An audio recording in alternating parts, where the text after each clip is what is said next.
வீட்டில் காய்கறி இல்லாத நேரத்தில் அப்பள குழம்பு சட்டுன்னு வச்சிடலாம். எப்படி பண்ணுறதுன்னு பார்த்துடலாமா?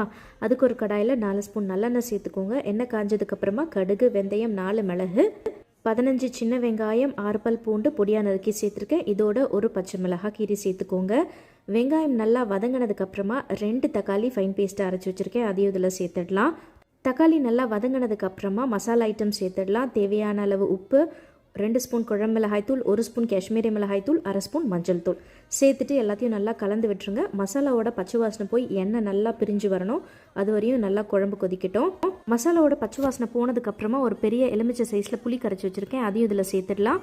புளியோட பச்சை வாசனை போய் குழம்பு நல்லா திக்காக வந்ததுக்கப்புறமா பொரிச்சு வச்சுருக்கிற அப்பளத்தை சேர்த்துட்டு ஒரு 2 நிமிஷம் கொதிக்க விட்டு இறக்கணும். அப்படின்னா நம்மளுடைய அப்பள குழம்பு சூப்பராக ரெடி ஆகிடும். கண்டிப்பாக ட்ரை பண்ணி பாருங்கள். ட்ரை பண்ணிவிட்டு உங்கள் ஃபீட்பேக்கை மறக்காமல் கமெண்ட் செக்ஷனில் ஷேர் பண்ணுங்கள். பாய்.